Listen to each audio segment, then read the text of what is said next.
Bonjour à tous, j'espère que vous allez bien. Aujourd'hui on se retrouve donc pour une nouvelle vidéo. Dans cette vidéo, c'est donc un débrief du match entre Arsenal et Everton. Voilà, donc Everton s'est imposé 1-0 contre Arsenal à l'Emirates. On en parle tout de suite, juste avant que cette vidéo commence. Abonne-toi, c'est très important. Et puis voilà, on en parle tout de suite. C'est la vie, c'est quand je danse. Je te regarde pas pendant le bal. Elle a pris ma main pour celle d'un ange. Maintenant elle danse avec le diable. Alors dans le titre de cette vidéo, j'ai mis injustice, enfin injuste, en tout cas quelque chose d'injuste, puisque ce match est très injuste sur la globalité. Quand on regarde bien le match en entier, pour ceux qui ont regardé le match en entier, vous verrez que Arsenal méritait beaucoup mieux que réellement cette défaite. Cette défaite est le pire résultat possible pour Arsenal, vu le contenu que Arsenal a proposé. Et franchement, Arsenal a fait vraiment des belles choses. Voilà, je suis Gunners. Bien sûr, je défends mon équipe, mais au bout d'un moment, voilà, il y a beaucoup de choses injustes et on va en parler tout de suite. Mais d'abord, on va tout d'abord rappeler la situation des deux clubs. Voilà, on avait Everton avant ce match qui n'avait pas gagné lors de ses 6 derniers matchs. Voilà, on avait Arsenal en première ligue qui avait sur son dernier match fait 1-1 face à Fulham avec un but dans le temps additionnel. Donc voilà, de Nketiah. On a Arsenal également qui est privé de Aubameyang, de Lacazette et d'autres joueurs, de David Luiz et tout ça.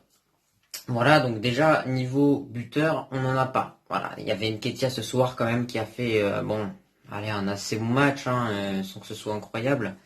Donc pour la composition d'Arsenal, voilà, tout d'abord, Arteta, donc il nous a fait une composition avec les joueurs qu'il a à sa disposition.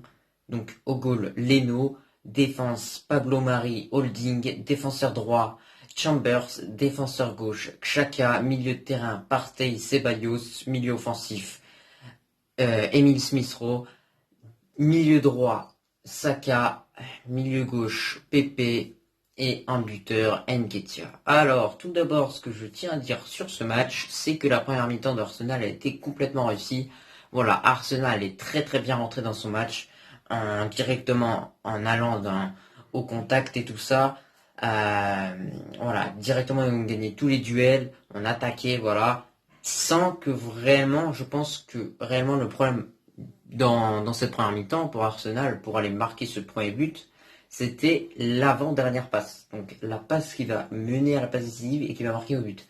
Donc voilà, il y a eu beaucoup d'occasions quand même. C'est plutôt dommage. Everton, de leur côté, eux, ils ont fait que défendre et parfois ils ont fait des contres. Quelques contres et puis voilà, rien d'autre. Deuxième période assez similaire. Voilà, deuxième période assez similaire. Arsenal qui continue d'attaquer réellement cette équipe d'Everton. Donc voilà. Et voilà, toujours on attaque. Ça pose problème. Ensuite, du coup, Arteta décide de faire un coup d'accélérateur en faisant entrer Pablo Mari et Odegaard. Moi, j'ai dit bon choix, mais clairement, il n'a pas fait sortir les bons. Il n'a pas fait sortir les bons joueurs. Il a fait sortir Pepe, alors que Pepe, réellement, c'était celui qui posait le plus de problèmes, je trouve, à la défense de Everton. Et Pepe, c'est celui qui va te mettre un but. Ensuite, enfin, en toute fin de match, il a fait entrer Willian à la place de Chambers. Là aussi, Arteta, au bout d'un moment, ça fait je sais pas combien de temps que tu nous fais le coup de sortir Chambers pour remettre Willian. Enfin, Willian, il va pas nous apporter quelque chose, vraiment. Vraiment, non, mais je préfère faire entrer Cédric que Willian. Voilà, on se dit honnêtement. Voilà, il a décidé de mettre un coup d'accélérateur, ça n'a pas marché. Et ensuite, Everton sur un de ses contres, ça passe, voilà.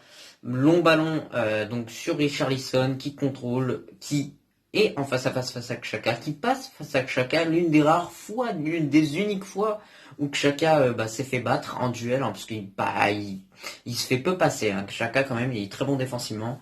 Ensuite un centre assez anodin un peu. Un tout petit peu dévié par Pablo Mari et ça suffit que en fait quand le gardien capte le ballon, voilà, il y a sa jambe derrière, ça tape sur la jambe, ça rentre dans le but. Voilà, le but d'Everton. Et c'est pour ça que réellement Arsenal qui avait tout pour gagner ce match, finalement s'incline. Et c'est réellement dommage. Puisque quand t'as les occasions, tu te dis qu'au bout d'un moment, ça va se faire, même dans le temps additionnel. Mais tu te dis que ça va se faire. quand t'as des occasions. Mais là, réellement, c'est vraiment une grosse injustice, puisque vraiment, tu domines tout ton match, tu fais ton match, tes joueurs sont bons, t'as juste le petit dernier truc qui te manque. Bien sûr, avec la Lacazette, on aurait gagné ce match, je vous le dis, ou Aubameyang, on l'aurait gagné, clairement. Il nous manquait juste un buteur, puisque Nketiah, bah, il est encore un peu jeune, tu le mets face à Everton, face à des gras, des défenseurs qui font 3 mètres et qui sont baraqués comme je sais pas quoi.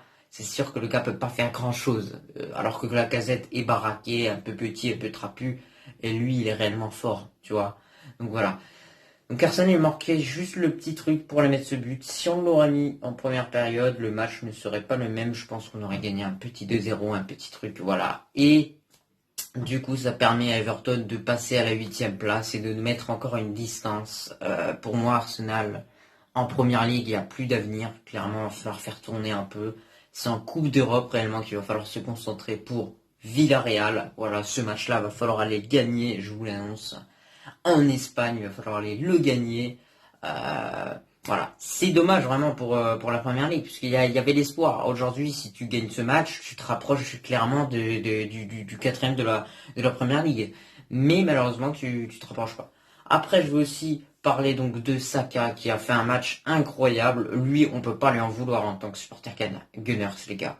Franchement, qu'est-ce qu'il est fort. Ce gars, il est vraiment prometteur, tout ce que tu veux. Incroyable. Parce que Saka, c'est fou ce qu'il fait cette saison, en fait. Et voilà. Également le très bon match de Ceballos. Et même on le voit une fois, il frappe, il tente. Ceballos, c'est un gars, tu vas le mettre sur le terrain, il va tout donner. Parfois il était mauvais. Là aujourd'hui il s'est dit je vais me donner à fond. Il s'est donné à fond, clairement, jusqu'à la fin. Et d'ailleurs là j'ai regardé un peu la fin du match où ils ont fait monter Leno. Ça m'a fait un peu rire parce que Leno, tu vois, il était au duel de la tête, il a pas réussi à la mettre. Vous imaginez qu'il aurait mis ce but, ça aurait été juste incroyable. Mais voilà, ensuite Arsenal, dans le temps additionnel, a tout tenté, voilà, avec, donc je vous ai dit les entrées de Martinelli et tout ça. Martinelli qui a encore buté sur un grand Pickford. Franchement, Pickford, je le déteste maintenant. Sans vous mentir, j'aimais pas trop ce gardien, mais maintenant, désormais, je le déteste. Voilà, pour vous dire. Voilà, c'est comme ça, c'est une défaite, faut l'accepter, et puis voilà, hein. C'est la vie, c'est dur. Mais en première ligue, Arsenal est pas très très efficace et il faut mieux se concentrer à 100% sur la Coupe d'Europe que bah, la première ligue. Donc voilà. C'était tout pour ce petit débrief. Voilà, j'espère que vous avez bien aimé en tout cas.